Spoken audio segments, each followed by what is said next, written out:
Well, hello and welcome. Welcome to the internet and welcome to my channel. It's me, Odio, and I'm here today to do a review for you. And today we're going to be doing Beetlejuice, Oh, don't say it the third time.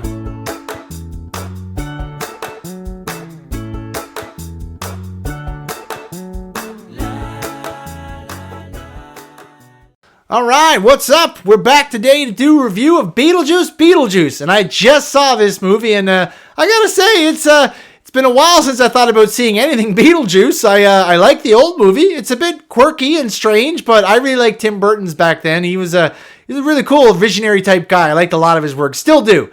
And I like the cartoon for Beetlejuice a lot. I used to watch that every weekend. I really like Lydia and Beetlejuice going on adventures in that. So I was happy to see their come back for a sequel. And hey, Michael Keaton's back, so it's going to be a good time, right? Well, let's get into it. So yeah, like I said, everyone's back pretty much. Lydia Deetz is back by Winona Ryder, and her mom is back, Catherine O'Hara.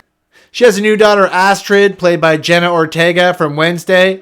She's great. Actually, they all fit together really well. It fits the tone, and she looks like them too. So she almost looks like Wednesday a little bit. But yeah, it's great. So they're back, and their grandfather has died. Now they're Astrid, who's the Jenna Ortega character, her dad was married to Lydia Deetz, and he's already dead, and they haven't seen his ghost in a while. So when we open up, Lydia is now doing a show. It actually does. I love the first Beetlejuice movie, certain quirky things about it. And this one, they go back to the model right at the beginning with the camera panning over it in the credits. I was like, yes, I knew I was going to be in for something that was going to be something I was going to like and was going to be pretty good. Like, yeah.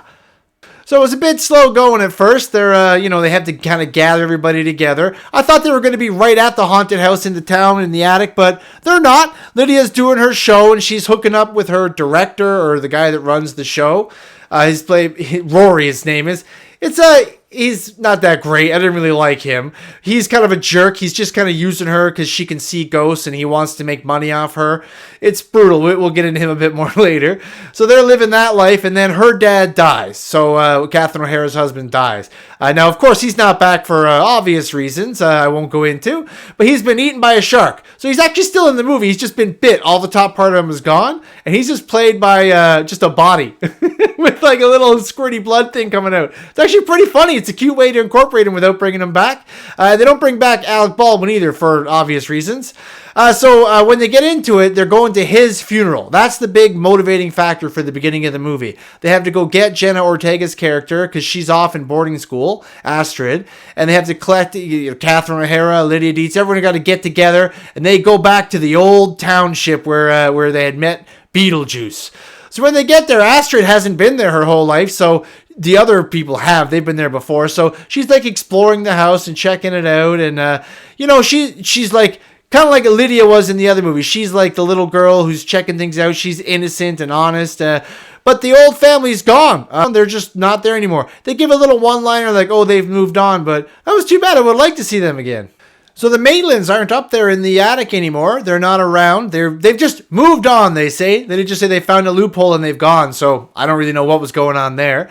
But they're not the main. I mean, they're pretty good in the first movie, but they're not the main draw. They're not what you're here for. Neither is Lydia or her daughter Astrid. You're here for Beetlejuice. And I wish he was in this more, but every scene he's in is great. As soon as you see him come back, he's in the little model calling out to them. There's like a little flyer that pops out with his name on it, and it's spelled with the G. And you get a lot of time in the afterlife in this one.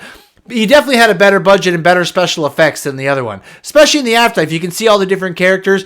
Beetlejuice is now in charge of some people.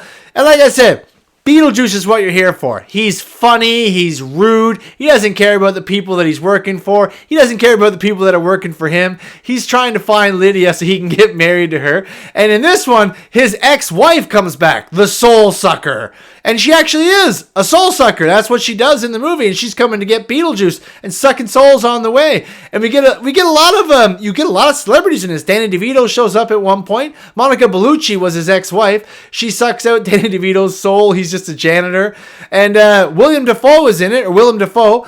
He's like the head cop in the afterlife, so they don't get their soul sucked or whatever. You even get a soul train that takes people off to the next life. There's a lot of fun references. All the stuff in the afterlife is super interesting and cool, and I love that it's, I don't know what it's claymation or whatever that's that kind of weird CGI style of animation is, but I really like seeing that back again. It's fun.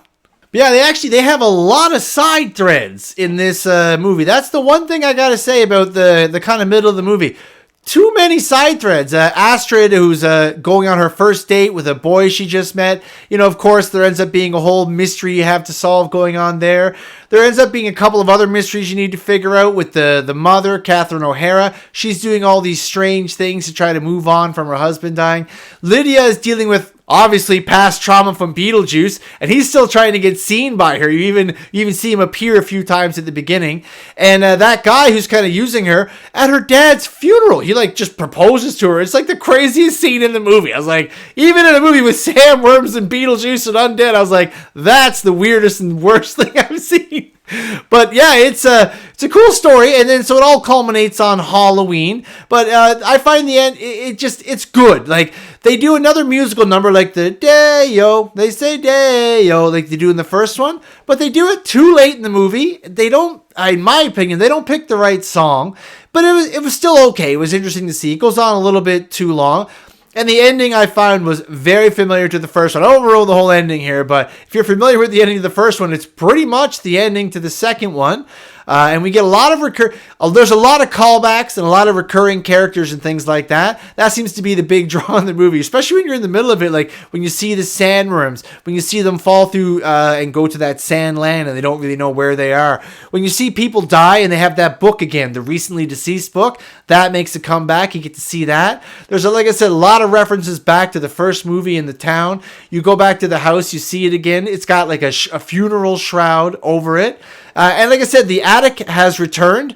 Like the Maitlands aren't back, but pretty much everyone else is. You get an interesting little story. It's pretty good fun. The ending could have been a little bit better, and it does, like, it's not that long, though. It's only about 90 minutes. It doesn't drag on or anything like that, but I had a pretty good time. I really enjoyed the scenes with Beetlejuice. Willem Dafoe does pretty good. He's like an inspector. Every scene he's in, he's used to be an actor when he was alive, so he's always overacting as the detective. Lydia is Winona Ryder's Lydia. She's as good as she ever was. You believe her character. She's like totally broken and indecisive in things. Catherine O'Hara feels just like she did in the other movie like 30 odd years ago. And Jenna Ortega's a nice addition. Maybe she could carry it on, right? They do a couple of really creepy scenes though, like Beetlejuice there's like a little baby juice, I'm going to call him. Every scene with baby juice is creepy. Those are the moments that stuck with me. When after the movie was over, I was like, I don't remember everything, but I remember those little baby juice scenes. They were they were creepy to see. It was weird. But like I said, CGI is pretty good. They obviously had a pretty decent budget. They got back pretty much all the actors. They added in some new actors. There's a lot of fun to be had in this movie. I mean, I would give it a solid like a 7 out of 10. 7 out of 10 on the odometer. Overall fun, interesting. Beetlejuice is back. Michael Keaton looks great. And I'm sure they're going to do a third one because this one's called Beetlejuice Beetlejuice. So it's obvious that Beetlejuice would be the next step. Nothing happened, so we're all good. But yeah, overall, pretty decent movie. Definitely go check it out. It's a good time. But thanks so much for watching this far. Really appreciate it. Please like, share, and subscribe. And remember, everybody, stay out of trouble.